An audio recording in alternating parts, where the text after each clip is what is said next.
Bonjour et bienvenue dans ce 31e jour de Booktube.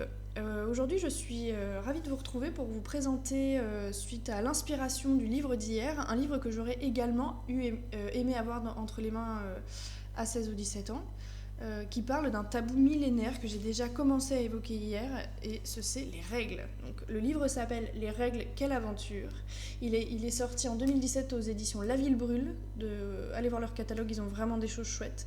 Il a été écrit par Élise Thiebaud et illustré par Myrion Mal. Alors Élise Thiebaud, c'est une journaliste et écrivaine féministe qui a sorti la même année un livre qui s'appelle Ceci est mon sang, petite histoire des règles, de celles qui les ont et de ceux qui les font, qui parle de l'histoire des règles, l'histoire des protections périodiques. Vous avez...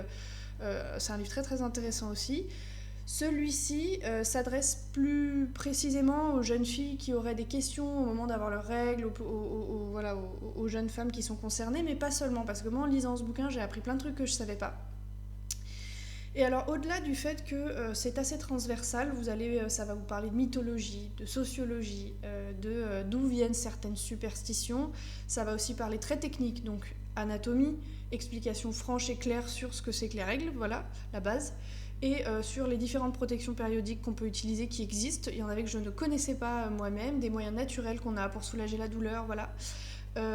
Vous avez autour de toutes ces notions abordées une bienveillance absolument exceptionnelle qui distille très habilement des notions primordiales pour une jeune fille et pour les jeunes femmes aujourd'hui, et heureusement qui ressortent de plus en plus, c'est-à-dire le consentement, le rapport au corps et le choix qu'on a au corps. Donc vous avez moi ce que j'ai beaucoup aimé, notamment dans lequel je me suis pas mal retrouvée, vous avez les dessins de Myrion Mal, qui est une personnalité absolument extraordinaire. Elle est géniale, allez voir son Instagram, son Facebook, elle a un blog aussi, elle dessine très bien, mais elle est aussi très sympathique. Elle a des billets souvent très très très très chouettes et vraiment super cool à voir. Et vous voyez, elle a un dessin assez particulier, donc voilà, bah quoi t'as tes ragnagnas, oh là là mais t'es susceptible, c'est parce que t'as tes règles. On espère aujourd'hui que ce genre de blague en 2020 n'a plus lieu d'être, mais malheureusement ça arrive. Enfin voilà, ça va englober plein de choses. Ça va aussi parler de la douleur, ça va utiliser des grands concepts et ça va servir de concepts précis pour développer de façon militante et engagée un propos ultra féministe et très très important pour les jeunes filles aujourd'hui et même pour nous. Donc vous avez par exemple un travail sur l'endométriose et la douleur, et à travers ça vous avez l'explication de qu'est-ce qui se passe, c'est quoi l'endométriose, quand on a mal pendant ses règles, non, c'est pas parce qu'on est chochotte ou parce que c'est normal d'avoir mal pendant ses règles, nous dit-on. Non, c'est pas normal, et il y a des moyens de changer, et il y a des moyens d'arranger ça. Ça parle, et vous avez plein de petites sections à chaque fois en rouge, historiques, sur des petites anecdotes, genre le bûcher des sorcières, les femmes qui souffraient d'endométriose ont été parfois considérées comme des sorcières, qu'elles étaient possédées par le démon, tout ça. Et vous avez notamment aussi tout un truc sur le fait que quand une femme a ses règles et qu'elle a mal, vous avez souvent le corps médical qui dit non, c'est normal, comme je vous disais. Et ça traite aussi de l'hystérie, donc hystérie qui est un mot qui est basé sur utérus, qui ramène le fait d'être une femme, le fait de dire les femmes ont un utérus, donc elles sont plus soumises à leurs hormones et plus susceptibles d'être folles, donc c'est ramener le fait d'être une femme à une pathologie particulière. Vous avez des choses, là je vous le dis un peu de façon décousue, mais c'est très très bien amené, c'est jamais... c'est pas du tout scolaire, c'est très distillé de façon très très très très spontanée, très très juste.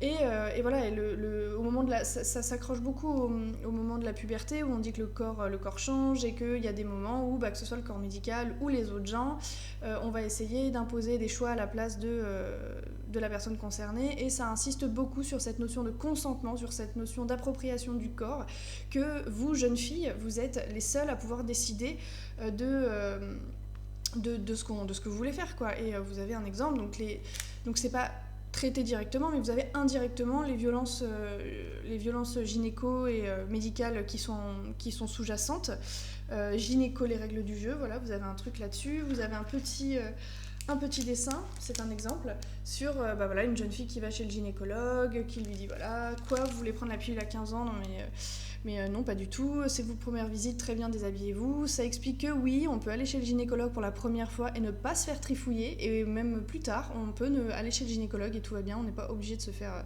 c'est pas obligatoire, et on a le droit jusqu'au bout de dire non, même si voilà, on a un truc à demander, ou si on a une consultation médicale, le praticien c'est le praticien, mais nous on a le droit de dire non, et on a le droit de pas se faire enfoncer joyeusement un spéculum comme nous en avons l'habitude. Mais moi personnellement à 16 ans je me serais jamais posé la question, et je me serais jamais dit que j'avais mon mot à dire là-dessus, quoi. J'arrivais chez le médecin et j'y allais, et puis parce que c'est le médecin et que le médecin il a raison, et voilà. Et ça questionne beaucoup ce genre de choses, et il y a très très peu de livres sur le sujet.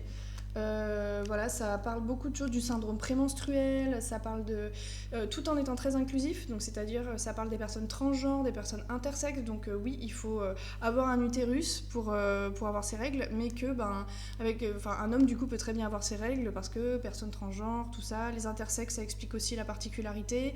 C'est inclusif sans parler pour les gens concernés, c'est vraiment très très bien amené. Et ça parle aussi bien évidemment de l'invisibilisation des femmes à travers l'invisibilisation de leurs règles notamment. Voilà. Et moi ça m'a beaucoup enthousiasmé, ce livre.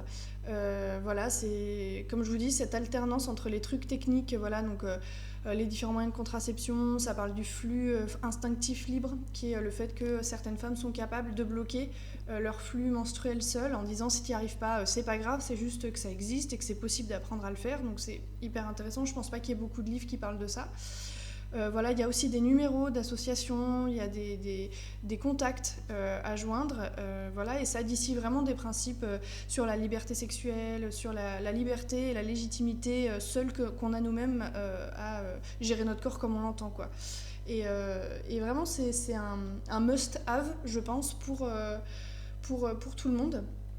Et voilà, vous apprendrez plein de trucs. Encore une fois, comme je disais hier, je conseille aux hommes de le lire aussi, pas parce que c'est militant et féministe, mais c'est vraiment aussi très très documenté, et ça, je vous dis, même moi j'ai appris des trucs que je savais pas. Et voilà, vous avez des tas de trucs du genre que apparemment les scientifiques se sont aperçus récemment que le sang menstruel contiendrait des cellules souches qui aident à réparer les organes en cas de blessure ou d'infection. Ou voilà, ça n'arrive pas qu'aux femmes. Pour avoir ces règles, il faut avoir un utérus et ovuler. Mais toutes les personnes qui ont un utérus ne sont pas des femmes. Il peut s'agir de personnes transgenres ou intersexes. Il peut donc arriver qu'une personne qui ressemble à un garçon ait ses règles, ou qu'une personne qui ressemble à une fille ne les ait pas. Voilà, c'est des choses qui sont absolument, que je trouve géniales. Et puis voilà, l'histoire des règles, c'est un truc qui est quand même important. Ça aborde aussi la précarité menstruelle, donc qu'est-ce que c'est quand on n'a pas d'argent, parce que ça coûte cher. Voilà, on est quand même très très...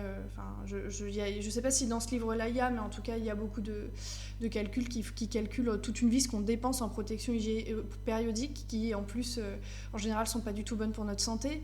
Et voilà, maintenant on sait qu'il y a des lieux publics qui commencent à mettre en place une distribution gratuite de protection périodique diverses. C'est en train de se faire, mais voilà, moi c'est toujours un livre que je conseille à la bibliothèque où je travaille, aux jeunes filles, aux parents, aux hommes, enfin à tout le monde. Et même si c'est plutôt dirigé pour une collection ado, il faut surtout pas hésiter à y aller, ça se lit vraiment très rapidement, les dessins sont très mignons, c'est toujours fait avec beaucoup d'humour, des stéréotypes démontés de façon très très mignonne, et voilà, c'est pas du tout moralisateur, et c'est rare les livres qui parlent de ce genre de choses. Et donc bien évidemment ça se conclut en disant qu'il est important de parler des règles pour la libération des femmes. Voilà.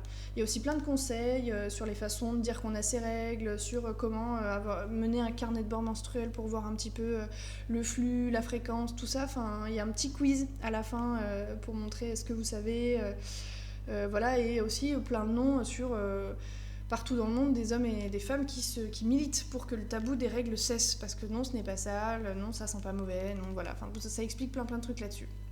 Donc, comme je vous ai présenté un manifeste de libération et d'affranchissement des codes sexuels hier, je me suis dit qu'il était temps aussi, parce que c'est un sujet qui est très important pour moi, et sur lequel on travaille beaucoup, notamment en bibliothèque et dans la bibliothèque où je travaille. Donc, Tout ça pour dire que je vous conseille de le lire, c'est l'occasion, et vous allez vous bidonner, vous allez apprendre des trucs, et ça va pas vous prendre longtemps, et c'est une autre petite bible à mettre entre toutes les mains. Voilà. Et sur ce, eh bien, je vous souhaite une très bonne fin de journée, j'espère que vous allez bien, et je vous dis à demain.